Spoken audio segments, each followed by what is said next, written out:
Hello and welcome to the chemistry class once again. Today we will study a few more things about ultraviolet spectroscopy. आज हम ultraviolet spectroscopy या UV spectroscopy के बारे में कुछ और बातें जानते हैं।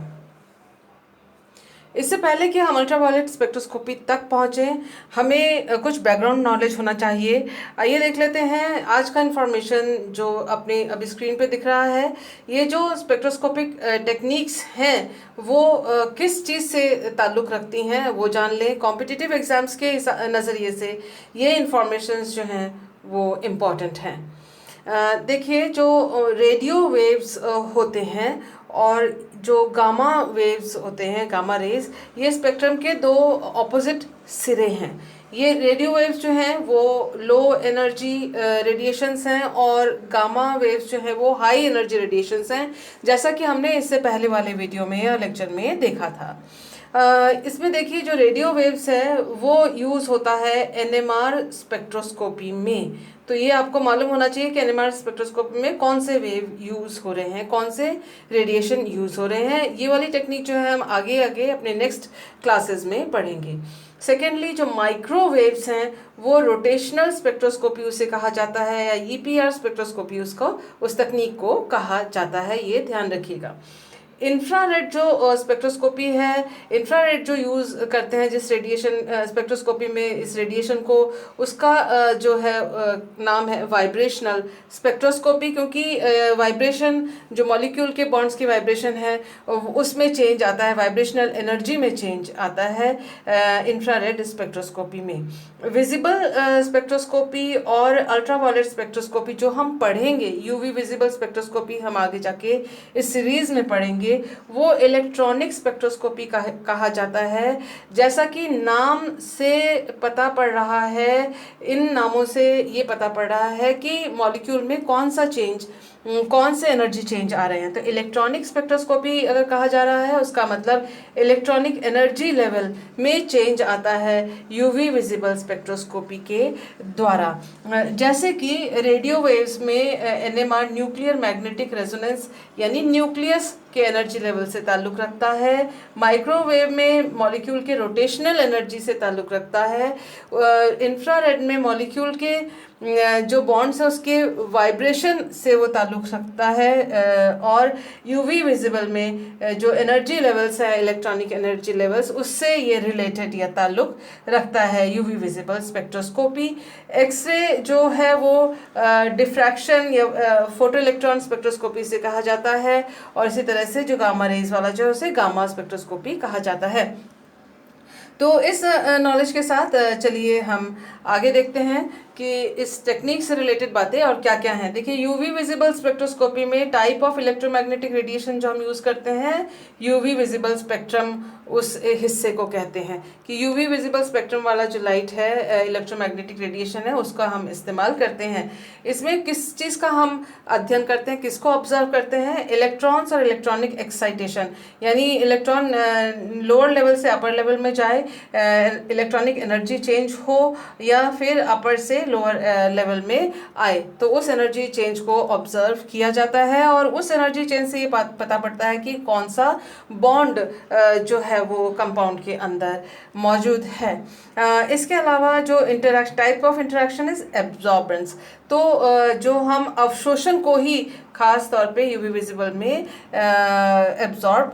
ऑब्जर्व करते हैं, उसका अध्ययन एब्जॉर्प्शन का करते हैं। यानी दोनों चीज़ें होती है, एब्जॉर्प्शन और इमिशन, लेकिन यूवी विजिबल स्पेक्ट्रोस्कोपी में आम तौर पर एब्जॉर्बेंस यानी नीचे से ऊपर अगर जा रहा है इलेक्ट्रॉन लोअर स्टेट से हायर स्टेट में, उसका अध्ययन करते हैं। अब एब्जॉर्बेंस क्या और एब्जॉर्प्शन स्पेक्ट्रोस्कोपी कैसी होती है दिखने में, वो हम आगे आगे देखते रहेंगे। आईआर जो स्पेक्ट्रोस्कोपी है उसमें जो इलेक्ट्रोमैग्नेटिक रेडिएशन लेते हैं उसका नाम है आईआर या इंफ्रारेड स्पेक्ट्रम। उसमें मॉलिक्यूल के वाइब्रेशन रोटेशंस जो हैं उसके बॉन्ड्स के, उसका अध्ययन किया जाता है और इंटरेक्शन जो होता है एब्जॉर्बेंस या ट्रांसमिटेंस दोनों हो सकता है। फ्लोरेसेंस स्पेक्ट्रोस्कोपी भी अल्ट्रावायलेट विजिबल रेंज को यूज़ करता हुआ होता है और इसमें भी इलेक्ट्रॉन्स का एक्साइटेशन अध्ययन किया जाता है। और इसमें जो है इमिशन यानी अपर लेवल से लोअर लेवल में जो लाइट आ रही है, फ्लोरेसेंस स्पेक्ट्रोस्कोपी में खास तौर से इमिशन को ही देखा जाता है, एब्जॉर्बेंस को नहीं। यहाँ एनएमआर स्पेक्ट्रोस्कोपी में रेडियो वेव्स का यूज़ होता है और इसमें न्यूक्लियस के एनर्जी लेवल्स का अध्ययन करते हैं और जो इंटरैक्शन है वो है रेजोनेंस या कोहेरेंस उसे कहा जाता है। आप कह सकते हैं रेजोनेंस का यहाँ का क्या मतलब है।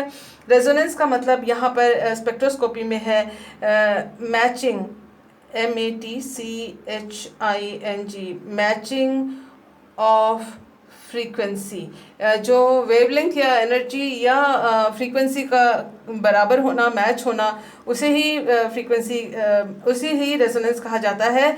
और जब नाभिक के ऊर्जा स्तरों का मैच इलेक्ट्रोमैग्नेटिक रेडिएशन के साथ होता है तभी अवशोषण होता है और सिग्नल मिलता है, इसीलिए इसको कहते हैं रेजोनेंस या कोहेरेंस। इसका बेंजीन के इलेक्ट्रॉन डीलोकलाइजेशन से कोई ताल्लुक नहीं है, इस बात का ध्यान रखिएगा।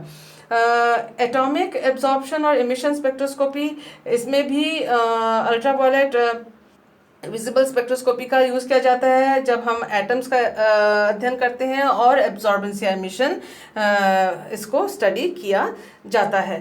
फिर देखते हैं एक्सरे डिफ्रैक्शन स्पेक्ट्रोस्कोपी में एक्सरेज जो है वो स्पेक्ट्रम का यूज़ किया जाता है, इलेक्ट्रॉन का इमिशन देखा जाता है और उसमें डिफ्रैक्शन या स्कैटरिंग ऑफ लाइट को, फोटोन को स्टडी किया जाता है। तो ये जो सारे इंफॉर्मेशंस हैं ये कॉम्पिटिटिव एग्जाम्स के लिए या short answer question, very short answer question जो है ऑब्जेक्टिव क्वेश्चंस आंसर्स के लिए ये इंपॉर्टेंट इंफॉर्मेशन है, इसको ध्यान में रखिएगा।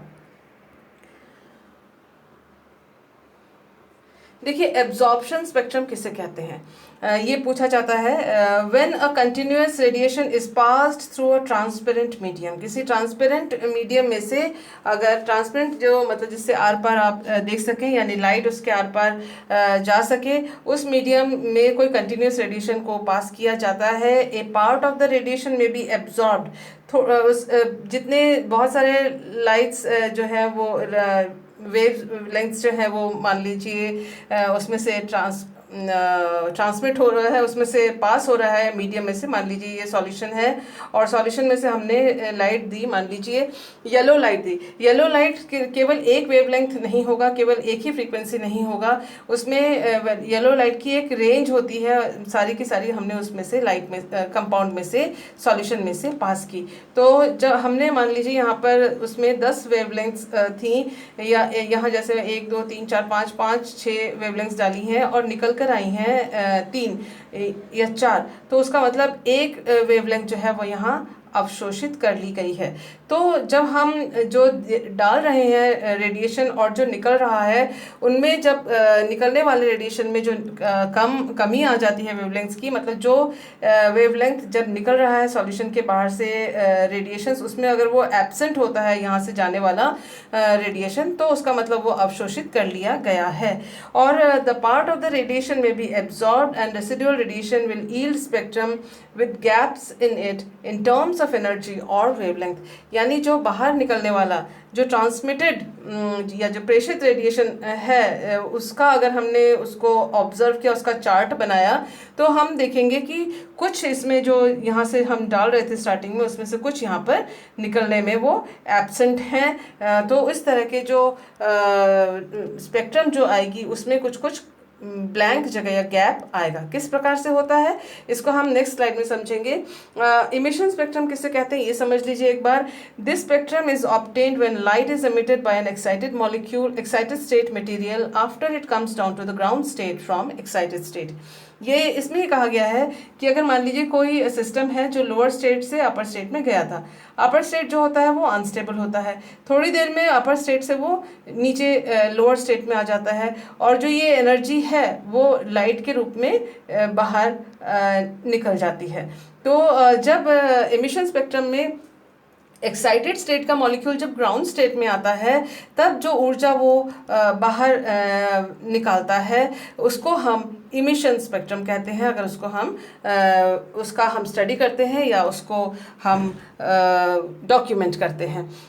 Absorption and emission spectra are complementary to each other. Absorption और जो इमिशन स्पेक्ट्रम है वो एक दूसरे की पूरक हैं। यानी जब हमने लाइट किसी सब्सटेंस में दी और देखा कितने बाहर निकल के आए हैं उसमें से रेडिएशन, तो पूरे गैप में से कुछ जगह जो है वो देखा जाएगा कि वो गैप है, क्योंकि यहाँ पर वो लाइट, ये जो डार्क लाइन है, यानी वो यहाँ इसके द्वारा अवशोषित कर ली गई है। थोड़ी देर के बाद जब हम दोबारा स्पेक्ट्रम लेते हैं तो हायर स्टेट से वो ग्राउंड स्टेट में आ जाता है, तो यही चीज़ें जो हैं यहाँ पूरे में चमक कर आती हैं, क्योंकि यही लाइट जो कंपाउंड ने एब्जॉर्ब की थी थोड़ी देर पहले वो निकाल रहा है। तो उसका मतलब जो एब्जॉर्प्शन में जो डार्क लाइन आई थी, इमिशन में वो चमकीली लाइट्स आएंगी। अगर आपको ये समझ में नहीं आ रहा है कि किस तरह से दिखेंगी, तो आइए देखते हैं हम अपना नेक्स्ट स्लाइड, जिसमें कि ये दोनों चीज़ें समझाई हुई हैं। ये देखिए कंटिन्यूस स्पेक्ट्रम है, ये वायलेट से शुरू होके रेड में ख़त्म हुआ, और जो है आप देख सकते हैं येलो का एक रेंज है, ग्रीन का एक रेंज है, ब्लू का रेंज है, वायलेट का रेंज है, रेड का रेंज है। तो यहाँ काफ़ी सारी वेवलेंथ्स हैं, यहाँ भी बहुत सारी वेवलेंथ्स हैं। तो किसी एक रेडिएशन के कारण, एक वेवलेंथ के कारण एक कलर नहीं आता, उसका भी एक रेंज होता है। अब आप देखिए कि एब्जॉर्प्शन स्पेक्ट्रम जिसे कह रहे हैं, जब हमने इस कंटिन्यूस स्पेक्ट्रम को, सारे लाइट्स को डाला किसी मान लीजिए किसी सॉल्यूशन से डाला, तो जब हमने निकलते हुए जो ट्रांसमिटेड रेडिएशंस को हमने ऑब्जर्व किया, उसका चार्ट लिया, तो हम देखते हैं कि कुछ कुछ लाइंस जो है, जैसे ये और ये डार्क हो गई हैं, यहाँ कुछ भी लाइट नहीं है। उसका मतलब इनसे संबंधित जो रेडिएशन है वो उस यौगिक ने अवशोषित या एब्जॉर्ब कर ली थी, इसलिए जो जो रेडिएशंस एब्जॉर्ब की हैं उनकी जगह पे ये काला लाइन या आप कह सकते हैं अंधेरा आता है, क्योंकि यहाँ पर कोई लाइट कोई रेडिएशन नहीं है। वो रेडिएशन तो सॉल्यूशन के द्वारा अवशोषित कर ली गई है। अब जो हम थोड़ी देर के बाद उस सॉल्यूशन को हम रख लेते हैं और थोड़ी देर के बाद वो लाइट इमिट करना, बाहर निकालना शुरू करता है, क्योंकि एक्साइटेड स्टेट से वो ग्राउंड स्टेट में आना शुरू करता है। तो जब हम इमिशन का जब हम स्पेक्ट्रम लेंगे, तो जहाँ जहाँ एब्जॉर्ब किया था वहाँ देखिए ये नीला सा, वायलेट सा, नीला, हरा और लाल लाइन आ गया है। मतलब जो बाकी सारा जो है वो अंधेरा है, ये क्योंकि यहाँ पर कोई लाइट यहाँ नहीं है, इन जगह पे कोई लाइट नहीं है, क्योंकि जो अवशोषित हुई है वही तो उत्सर्जित होगी या इमिट होगी। तो वो जो लाइन एब्जॉर्प्शन में डार्क आई है कि वो अवशोषित कर ली, इसलिए यहाँ से वो लाइन गायब है रोशनी की या इलेक्ट्रोमैग्नेटिक रेडिएशन की।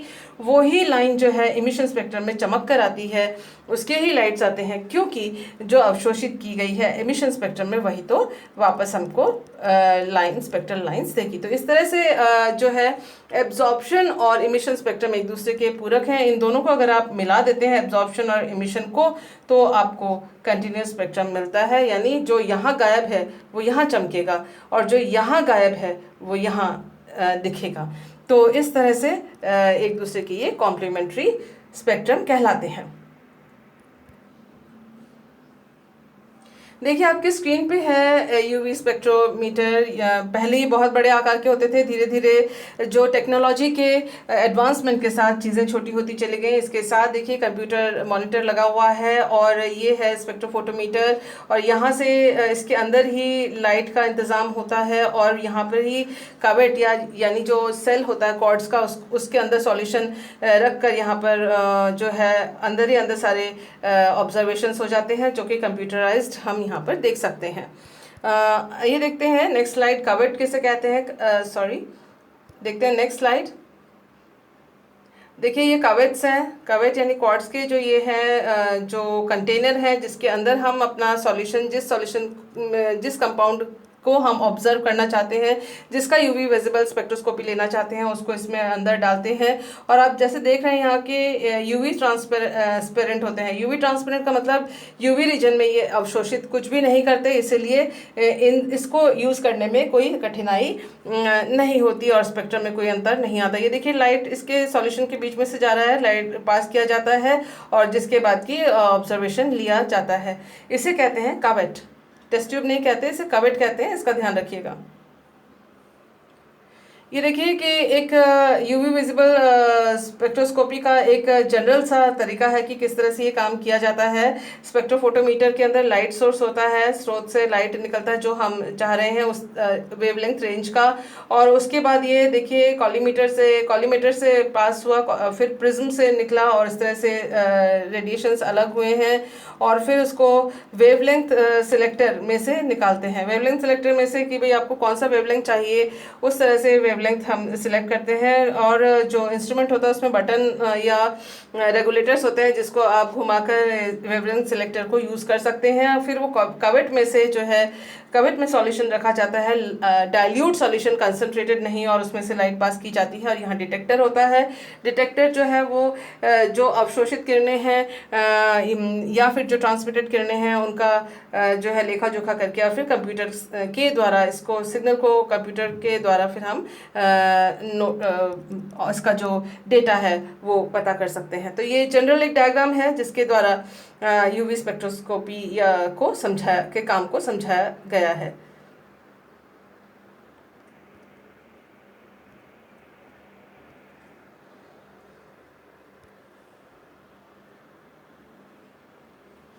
एब्जॉर्प्शन लॉस, एब्जॉर्प्शन के अवशोषण के नियम हम आगे नेक्स्ट वीडियो में पढ़ेंगे, लेकिन जो बेसिक बातें वो ये हम जान लेते हैं। इफ़ अ मोनोक्रोमैटिक और heterogeneous light is incident on upon a homogeneous medium, then I is equal to I A plus I T plus I are.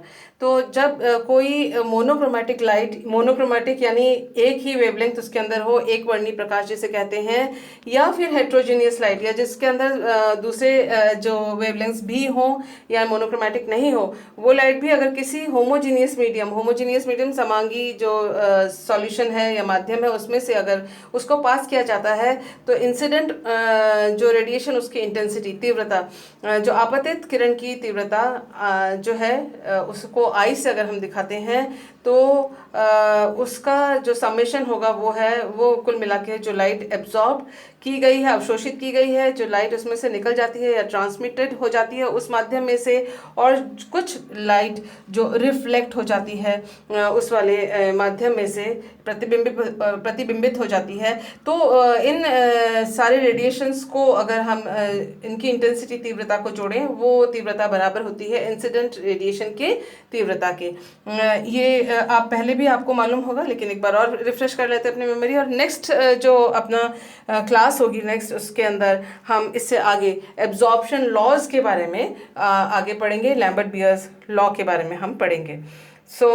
मुझे उम्मीद है कि आज जितनी इन्फॉर्मेशन थी आपको समझ में आई होगी। फिर भी अगर आपको इसमें से कोई डाउट आता है वो आप मुझे व्हाट्सअप कर सकते हैं। आज के जो स्लाइड्स हैं उसमें सारे इन्फॉर्मेशन जो है अधिकतर कॉम्पिटिटिव एग्जामिनेशंस के लिए बहुत ज़्यादा इंपॉर्टेंट थे, और साथ में आगे यूवी विजिबल स्पेक्ट्रोस्कोपी को समझने के लिए भी ये आज की जानकारी महत्वपूर्ण थी। Thank you for being with me.